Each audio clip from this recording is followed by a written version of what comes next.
This morning we'd like to draw your attention to 2 Kings chapter 11 and specifically the 17th verse. The southern kingdom of Judah has lapsed into one of the lowest spiritual states since the establishing of the kingdom. Athaliah is the queen. Her mother and father were the wicked rulers of the northern kingdom of Israel, Ahab and Jezebel.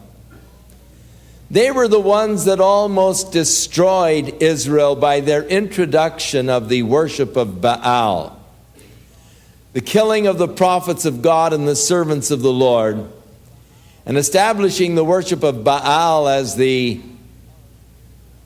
God of Israel.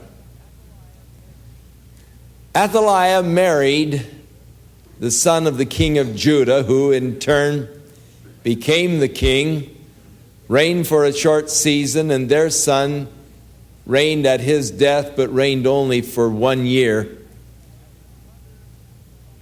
And his mother Athaliah at his death took over the throne by killing off all of the royal seed.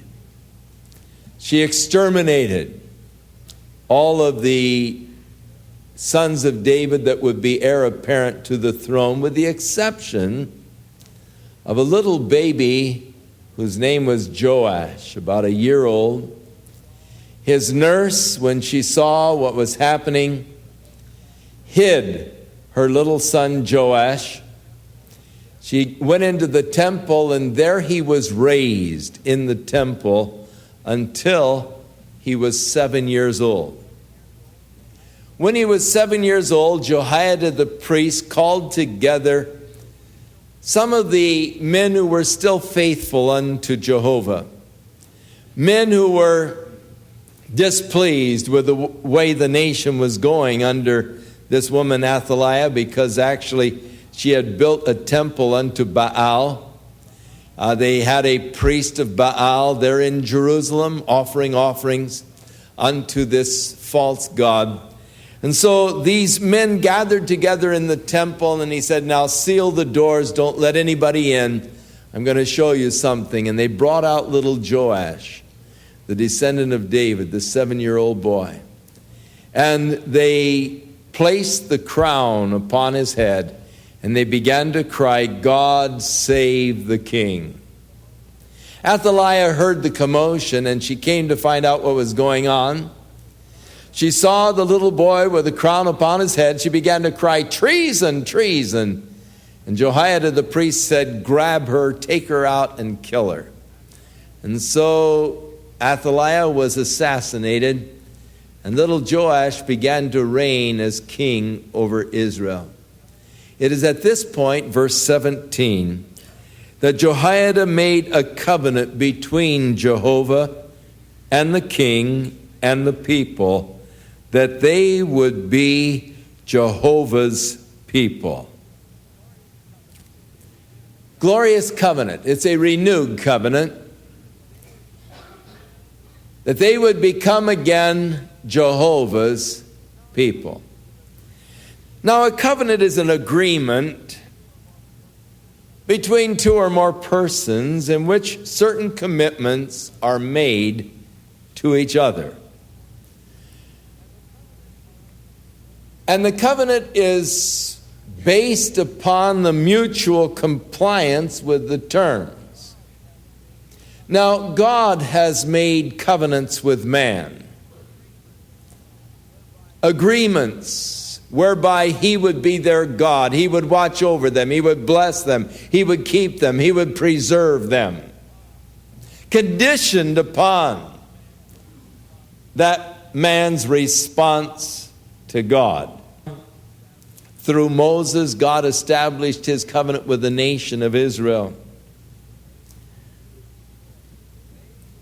If they would obey his voice and keep his commandments, He would be their God. He would bring them into the land that he had promised unto Abraham. He would bless them in the land. He would subdue their enemies. The land would produce abundantly, and they could live and dwell in peace in that glorious relationship with God. All they had to do was to obey him and keep his commandments. And so God gave to them the 10 Commandments, the basis for the covenant. Now, as I read these 10 Commandments, I must confess to you that I find no fault with them. In fact, I agree with them. I agree that this is the way man should live. In fact, I just believe that if every man would live by these 10 Commandments, this world would be a far different place. It could be a utopia. It would be a glorious place to live. If in this country everybody just lived by these commandments, we wouldn't have any national debt. We wouldn't have any national problems. We wouldn't have the overcrowded jails. I mean, things would be glorious if people would just live by these rules that God established as the basis for the covenant. Thou shalt have no other gods before me. That's reasonable. If we're to make this covenant, he is to be our God, and we're going to receive all of these benefits from him, then it's reasonable that I should put him first in my life. Thou shalt not make any graven images to bow down to them and to worship them. That's reasonable. In fact, I've always thought that's rather foolish. A person carve out a little image or something and then bow down before it and worship it and all. It never did make sense to me. I can handle no images. Thou shalt not take the name of the Lord thy God in vain. I can handle that. I don't see any value of using God's name in a profane way. Remember the Sabbath day, keep it holy. No problem. I try to keep every day holy. I live for the Lord completely. Honor thy father and thy mother. Easy. I had the greatest parents in the world. No problem. Thou shalt not murder. Well, of course not. Thou shalt not commit adultery. No way. Thou shalt not steal. Thou shalt not lie. Thou shalt not covet. Maybe just a little bit. No, I can look at the law of God and I can say, hey, I can buy that. I can accept that. In my heart, I consent to the law that it is good. This is a good way to live. No problem. Oh, yeah?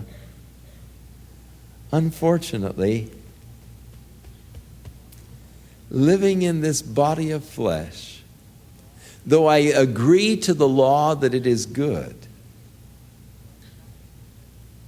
I find that there are times when a lie is a little more convenient than the truth. I find that there are times when I do covet. And so, though I consent to the law that it is good, and I agree that that's the right way to go, I find myself at times breaking the law.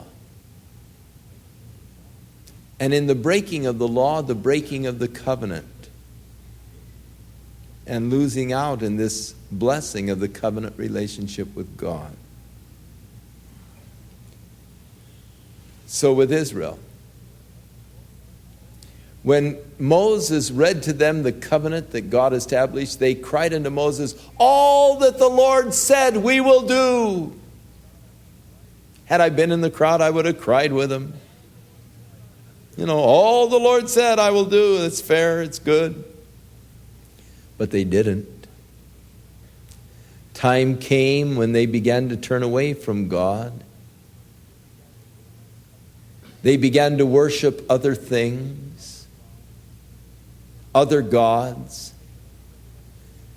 things of material creations, man-made things became the center of their lives. Their hearts were taken away and drawn after other things.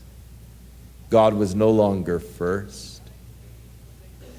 Time came when they began to make little graven images and bow down to them and worship them.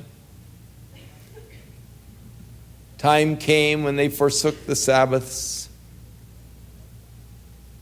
and the covenant was broken. God was faithful. In fact, God is faithful to keep covenant, but man was not faithful. The covenant was broken. And so we've come to a time in their history, in the acknowledgement that they have broken the covenant with God. They had the temple of Baal right there in Jerusalem. People were going in and worshiping Baal, and now they recognize we've broken the covenant, and they come to God. And the priest Jehoiada said, "We are going to be Jehovah's people." He made the covenant between the Lord and the people and the king. We're going to be Jehovah's people.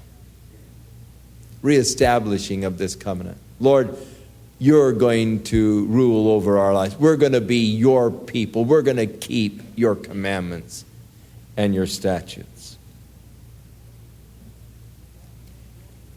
And so immediately they began a spiritual reform. They went out from there. And they went to the temple of Baal, and they began to destroy the temple of Baal. They broke down the altar, and they took the priest Mattan, and they killed him. And they were determined that they would be the Lord's people, that they would enter again into this covenant relationship. But unfortunately, it didn't last long. Very soon, they were again worshiping false gods. Very soon, they had turned back into the paths of sin. And very soon, again, they were being harassed by their enemies and were experiencing all kinds of national difficulties. Until they finally lost the benefits and the blessings of having God watch over them and keep them. They were taken into captivity by their enemies. The land lay desolate, and they were persecuted and made slaves because they had broken the covenant of God. As I look at the covenant, I think that it's an extremely fair covenant. When you consider the benefits that God had promised to give them, the things that God would do for them, and all they had to do is just leave Him first in their lives and live in an honest, right kind of a life. It was very reasonable, and yet it's tragic that man did break it and thus lost this relationship with God with the resultant benefits. But God now has established a new covenant with man.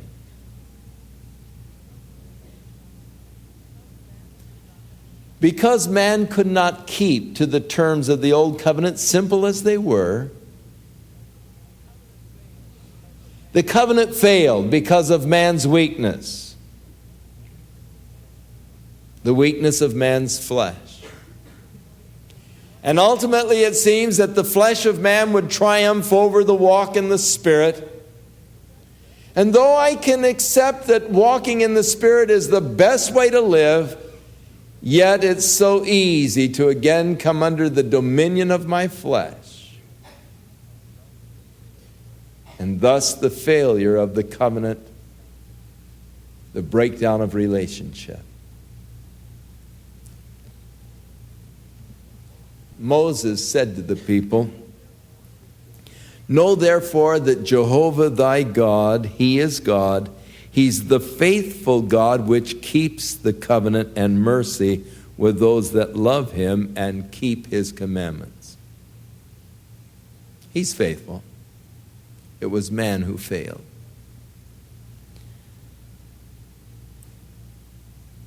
And thus God established a new covenant. Jesus, the night in which he was betrayed,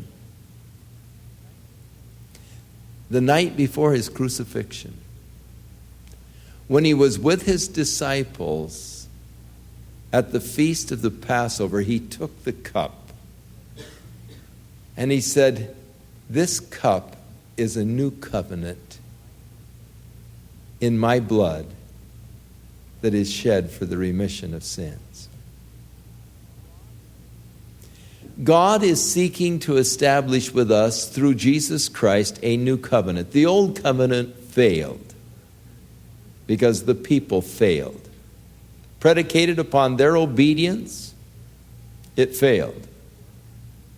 On their works, it failed.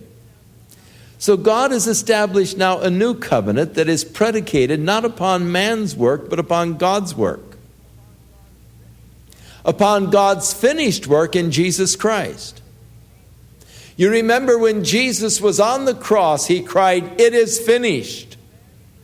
The work of man's redemption is a finished work. And to enter into this new covenant with God, I must simply believe in Jesus Christ and receive him as the Lord of my life. The work has been done. It's completed. And this new covenant now is predicated upon the faithfulness of God to keep his word. My simple believing in him.